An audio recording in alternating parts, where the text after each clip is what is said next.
Meu nome é João Adelino Torres. Eu nasci no município de Itapipoca.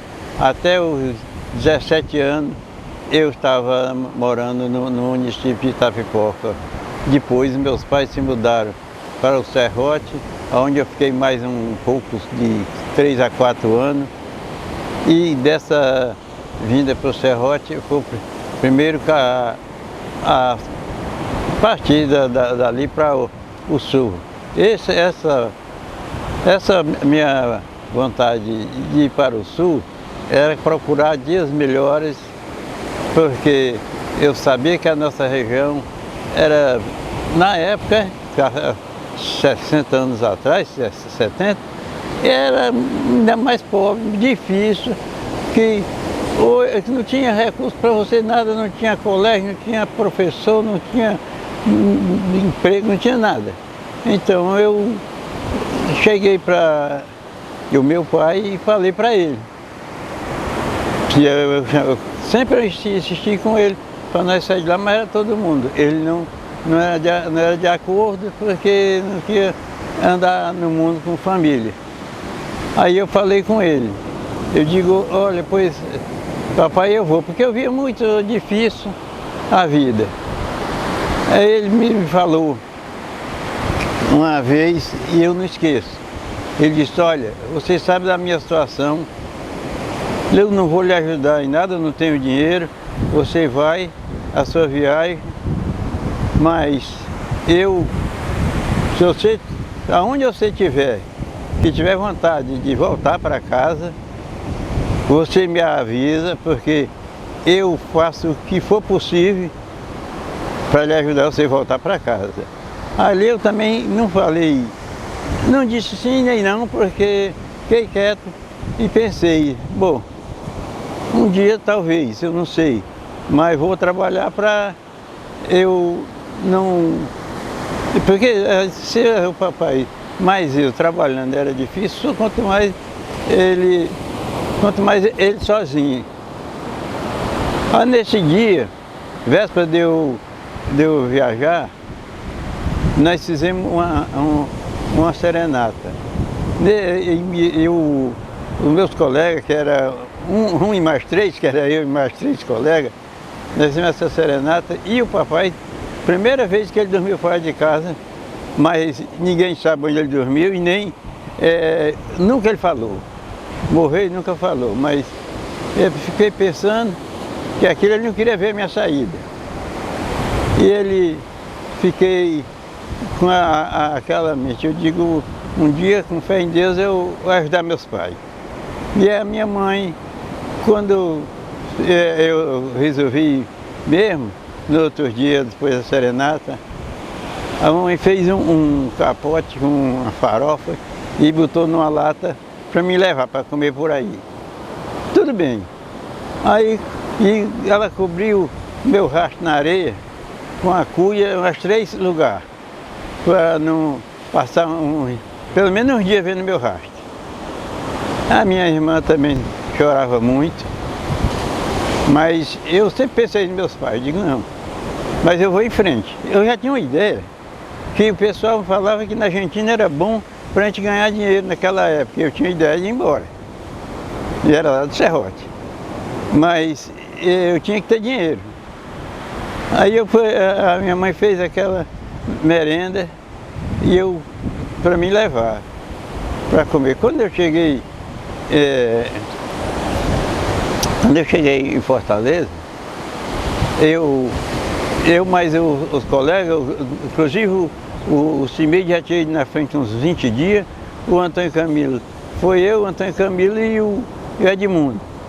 Aí nós fomos para comprar passagem na empresa e eu comprei a minha mala, minha bolsa que era era uma malinha de madeira. Aí eu cheguei lá na Neném, gostei da malinha no pé da parede e digo, eu vou comprar a passagem. Eu mais o Edmundo. Chegamos na agência, naquela época não tinha empresa não, tinha o primeiro caminhão velho que encostasse e podia lotar e se mandar para o lado do sul. com aqueles passageiros sem nada. Aí eu comprei uma passagem e digo, bom, agora eu não posso entregar, eu levo uma carta que o papai me deu para entregar para o meu tio. Em Fortaleza, eu digo, essa carta é para mim não deixar eu passar. Ele é a guarda de trânsito em Fortaleza. Quando eu vinha da agência, tá lá meu tio de serviço na praça. Aí, mas foi aquela alegria, disse que ia mandar os filhos dele me pegar. Eu digo, não, pode deixar que eu vou para casa do senhor. Não, mas eu mando pegar. Naquela época ele tinha um Studebaker, era o carro do ano. Aí eu digo, não, mas pode deixar. Aí eu segui, eu vou na sua casa, depois do almoço eu vou para lá. Mas eu fui pegar minha mala, porque eu não queria ficar em Fortaleza. Fui lá e falei, Edmundo, vamos pegar nossa mala e cair fora, vamos para a agência. Porque eu sei que essa carta do papai vai não deixar eu passar daqui. E eu não vou entregar. Aí nós fomos para a agência, já vinha da agência que tinha de comprar passagem. Quando eu contei com meu tio, eu falei para Edmundo, colega, eu digo, não, vamos voltar para a agência, porque essa carta é para não deixar eu passar daqui. E eu não quero ficar no Ceará. Aí ele disse, então vamos. Aí nós fomos lá, pegamos nossas malinhas de madeira e viemos para a agência. Chegamos na agência, nós pegamos a troca. Como é que vocês vão fazer? Nós precisamos viajar ainda hoje. Isso já era mais de 4 horas, quase 5 horas.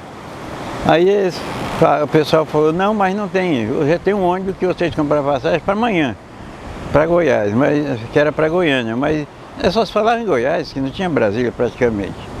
Aí eu digo, mas e não tem outro? Aí eles falaram, olharam, porque ficava a fila de caminhão, tudo pau de arara, vendendo passagem para todo lado, quem quisesse e quem pudesse.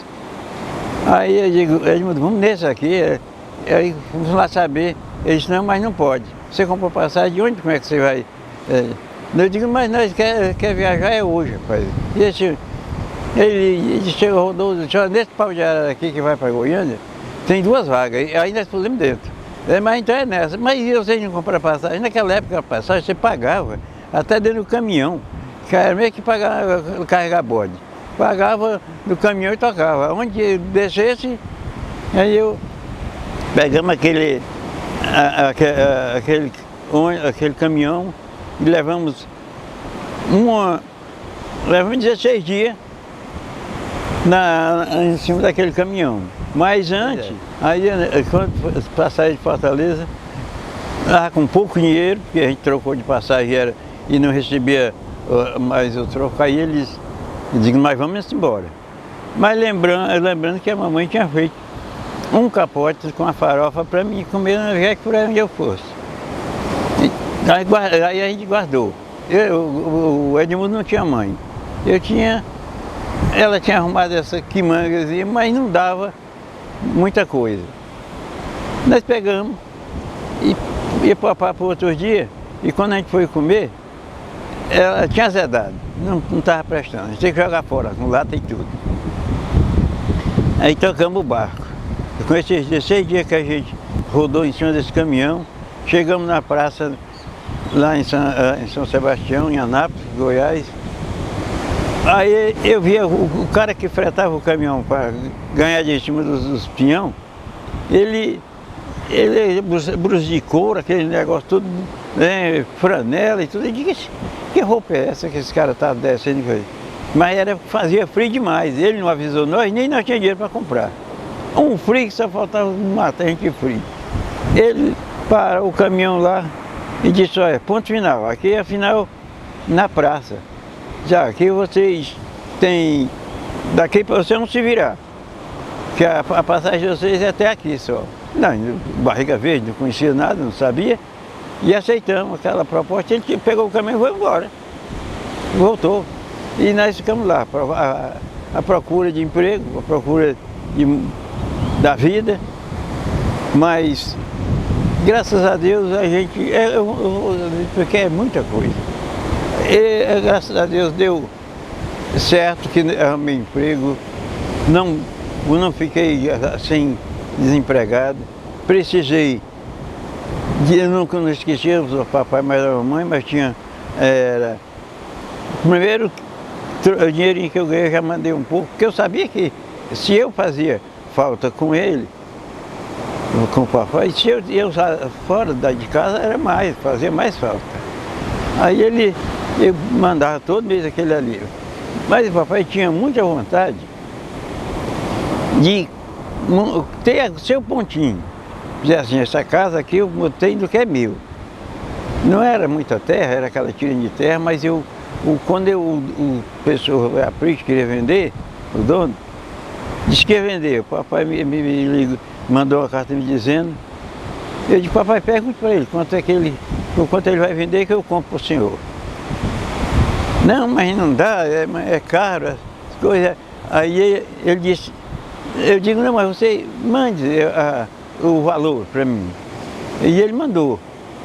Aí eu digo, não, papai, pode deixar, que eu fecho negócio que eu pago.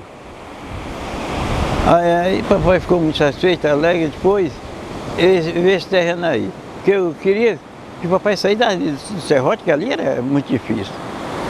E a Lúcia morando aqui, eu digo, vou, como o ônibus passava na porta aqui, o pessoal que fazia compra de remédio e tudo, pedia dar o dinheiro, o cobrador, quando era tarde, ele já tinha em mão. Era muita honestidade naquela época. Aí eu digo, eu vou comprar esse terreno aqui do Alfonso, fazer uma casinha, pensando que a mamãe, é para a mamãe, eu não estou fazendo nada para mim. Para ela ficar perto da Lúcia, a Lúcia faz um chá, faz um comprimido, vai dar uma assistência melhor para ela. Mas aí a mamãe também não quis vir para ele nunca, ela quis vir. Eu fiz a casinha também, ela não quis, aí comecei. Mas eu sempre pensando que a mamãe estivesse vindo, ou o papai, era melhor. Mas ele não tinha costume dessas coisas, o costume dele era olhar um cabrito, um porco, aqueles bichos. E coisa que quando você saía dali já não tinha contato com esses bichos assim. Era mais difícil para ele desse lado. Aí eu pensei, aí o meu tio voltou. Ele que era agora de Fortaleza, ele voltou lá em casa, assistia com o papai. Ele já tinha arrumado emprego na rodovia ferroviária, parece. Para ele, já tinha arrumado emprego para ele, já tinha arrumado lugar dele morar, mas ele tinha medo de ficar em cidade grande, sem dinheiro e sem comida para a família. Então o papai, ele não tinha esses costumes de cidade grande, você perder o emprego, arruma outro, você é melhor você ter, porque você tem dinheiro todo final de mês, mas não é assim. E ele não acreditou que ia arrumando emprego, estava mais seguro do que enfrentar a cidade grande. Eu pensei, agora eu vim aqui, que eu fui embora em 58 e voltei em 64. E aí eu pensando, eu digo, o papai quiser vir embora, eu trago ele, porque eu já era casado. Eu digo, eu trago ele e a mamãe. Cheguei aí, a mamãe estava prontinha para ir comigo. Estava até com a malezinha dela, com a roupa. Mas ele não ia. E aí eu, por mim, eu fiquei muito chateado, porque eu não vou separar meus pais. Se ele não, a mamãe, eu vou até pedir desculpa a ela, que eu não vou levar ela. Porque eu só levo os dois, eu deixo os dois. Porque fica, se eu levar a mamãe para um lugar muito longe como naquela época Goiás era muito longe. Se eu levar ela, o papai fica sozinho, quem vai cuidar dele? Quem vai cozinhar para ele alguma coisa? Então, ou vai os dois, ou eu deixo os dois. Infelizmente, a mamãe passou uns tempos meio chateada, mas depois ela entendeu que as minhas intenções eram só ajudar eles. Porque lá no serrote era difícil demais tudo era difícil. E eu, sabendo que era difícil, eu não queria que eles saíssem daquela situação que você olhava não tinha um futuro de nada, mas cada um, na época, ele não conhecia o mundo e achou que a gente não pode ficar perdido, esperando sem tudo, sem um quilo de farinha tinha que comprar, um quilo de arroz tinha que comprar. Ele achava que dinheiro não ia ter dinheiro para tudo isso e nunca veio. Mas o que eu fiz para meus pais nunca me fez falta. Então, eu, nessas alturas, pensando assim, eu sempre achava que se ele me acompanhasse, fosse melhor. Mas também não queria contrariar ele, porque ele tinha uma certa experiência de família, que ele tinha ido para a Amazônia com os pais dele, e teve uma revolução na Bahia, e de lá para cá, no navio, vinham 150 soldados para essa revolução na Bahia.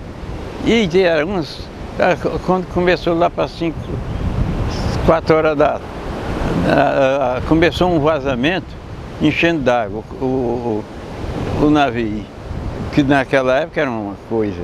E os marinheiros desceram e ficaram, e ele que já estava afundando.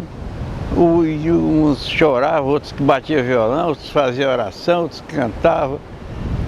Mas tamparam aquele buraco os marinheiros, ia naquela viagem, e o pai dele vinha com família. E se viu como exemplo, ele ficou com medo. Não vai viajar com família, a responsabilidade não é só de você. Você tem responsabilidade com mais 2 ou 3 filhos, mais a sua mulher, que você responde pelas pessoas.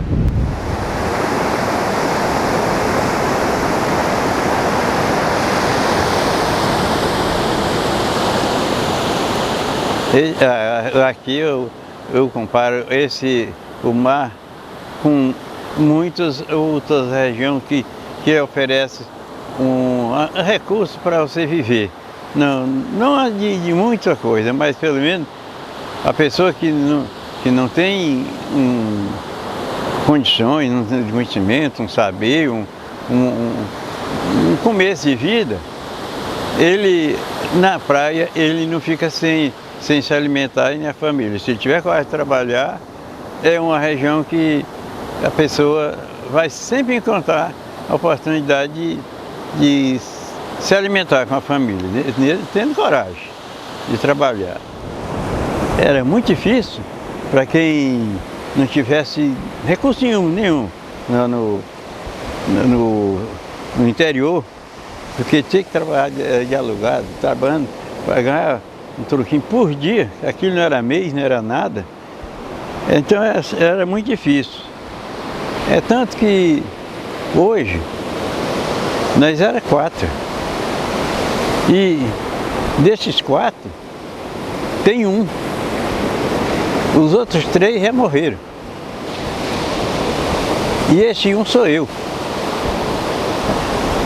Então eu agradeço muito a Deus, estar vivo, estou bem, não devo nada a ninguém, não sou rico, mas sou rico da graça de Deus.